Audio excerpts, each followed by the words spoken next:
आज ये वही वक्त है मेरे भाई कि इस्लाम पर चलना वाकई इतना ही मुश्किल है।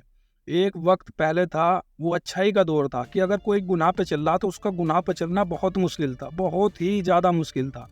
अगर कोई गुनाहगार सकता तो बस्ती में, मोहल्लों में और कस्बे गाँव में वो अलग ही पहचाना जाता था कि फला शख्स शराब पीता है, फला शख्स सूद लेता है, फला शख्स गुनाहगार है, वो अलग ही पहचाना जाता था। लेकिन आज के दौर पर ये गुनाह एक ऐसे हो गए, बड़े बड़े गुनाह ऐसे हो गए जो हमारे ज़हन से गुनाह निकल ही गए। नाच गाने, आँखों की बेपर्दगी, ये चीज़ें तो बिल्कुल ऐसी हो गई, ये गुनाह है ही नहीं मेरे भाई, हमारी नज़रों में ये गुनाह है ही नहीं। तो ये वही वक्त है, ये आजमाइश का दौर है, बहुत ज़्यादा आजमाइश का दौर है मेरे भाई ये। एक वक्त ऐसा आएगा कि आने वाला वक्त बहुत करीब ऐसा है कि हमें यकीन करना बहुत मुश्किल हो जाएगा कि वाकई अल्लाह भी कोई चीज़ है, अल्लाह की कुदरत भी कोई चीज़ है, अल्लाह की मदद भी कोई चीज़ है। गैप पर ईमान रखना, आखिरत पर ईमान रखना बहुत मुश्किल हो जाएगा, क्योंकि हम देखेंगे जो बुराई करेगा तो वो फूलता फैलता चला जाएगा, और जो नेक होगा, जो अच्छाई पर चलेगा, उसके लिए मुसीबतों के पहाड़ होंगे। तो आदमी सोचेगा कि आखिर जो हक कहाँ है। तो ये वही बात होगी कि जब नबी के ज़माने पर नबियों के मुनकर खड़े हुए, नबी को तकलीफ़ देने वाले खड़े हुए, तो वे ये सोचते थे कि जो नबी पर ईमान ला रहे हैं उनके लिए कितनी मुसीबतें हैं, कितनी वे फ़क्र फाका और तरह तरह की मुसीबतों में मुब्तला है, और हम नबी का इनकार कर रहे हैं, नबी को तकलीफ़ दे रहे हैं, हमारे पर कोई जर नहीं पहुँच रहा, हमें कोई मुसीबत नहीं पहुँच रही। तो वे तभी तो कुफ़ार मक्का आप सल्लल्लाहु अलैहि वसल्लम से कहते थे कि आखिर कहाँ है अल्लाह का अज़ाब, अब तक आ क्यों नहीं जाता, अगर तुम वाकई अल्लाह के नबी होते तो अब तक आ जाता।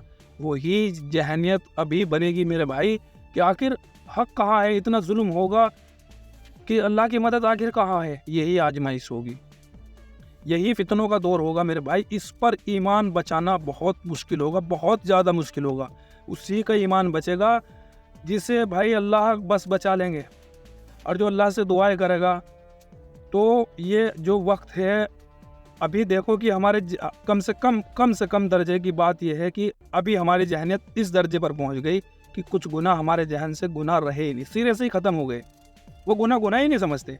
गाने सुनना, बेहयाई करना और बुरी बातें करना, चुगली, ये तो रहे नहीं भाई, ये गुनाह नहीं रहे हमारे बीच में। अब दो बात करने वाले चुगली के सिवा कोई बात नहीं कर रहे, और गाने फिल्में तो बिल्कुल ऐसी हो गई कि गुनाह है ही नहीं भाई। कोई नेककार हो या कोई कितना बड़ा अल्लामा हो, इल्ला माशाअल्लाह कोई हो तो अल्लाह ताला भाई बचाए, लेकिन आज के दौर पर है ही नहीं, गुनाह रहे नहीं। इतने दर्जे तक तो हम पहुंच चुके हैं। इसी तरह ईमान जो निकलेगा ना दिलों के अंदर, वो गैर महसूस तरीके से निकलेगा कि हमें महसूस नहीं होने कि हम कितनी दलदल में जा पहुंचेंगे। इसी तरीके से एकदम अटैक नहीं होने का। अब आने वाले वक्त पर आहिस्ता आहिस्ता आहिस्ता आहिस्ता आहिस्ता इतना खतरनाक वक्त हो जाएगा कि गैप पर ईमान रखना तो बहुत मुश्किल हो जाएगा मेरे भाई। अभी कम से कम दर्जे की बात यह है, कम से कम दर्जे की बात यह है कि अपनी नमाज पर कायम करो, कम से कम अपनी नमाज पर तो कायम करो। हमारे अंदर से आखिरत का खौफ निकल गया, कोई खौफ नहीं, कोई खौफ नहीं, अल्लाह का डर निकल गया। जितनी अल्लाह ने अपने किताब के अंदर जो जो चीज़ बताई, उनको यकीन हमारे दिलों के अंदर से निकल गया। इससे बड़ी बात और क्या होगी मेरे भाई। अभी कम से कम दर्जे की बात है कि अपनी नमाज पर पाबंदी के साथ पकड़ लो, अपनी नमाज को पाबंदी के साथ पकड़ लो, कुरान को समझ के पढ़ो मेरे भाई। ये किसी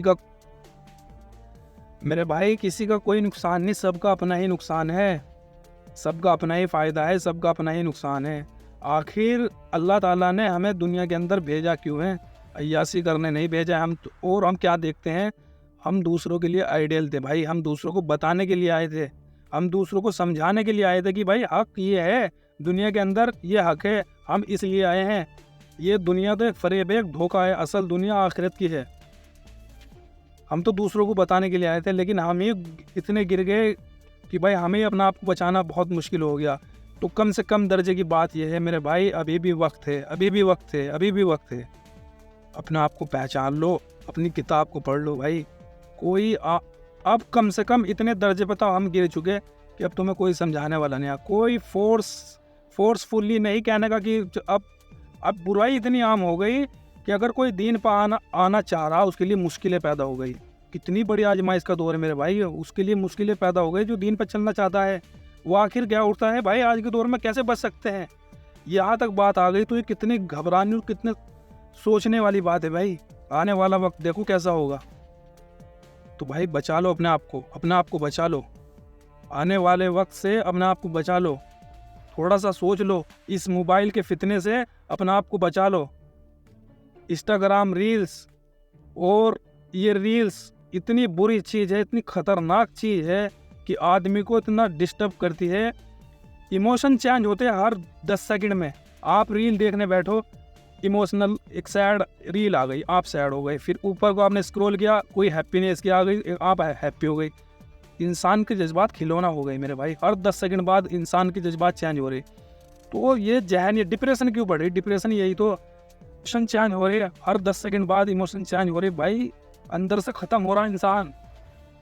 बाजाहिर दिख रहे हैं, बाजाहिर चीजें बढ़ रही है, लेकिन अंदर से बिल्कुल खाली। उसे कहीं चीज में भी चैन और सुकून नहीं मिल रहा।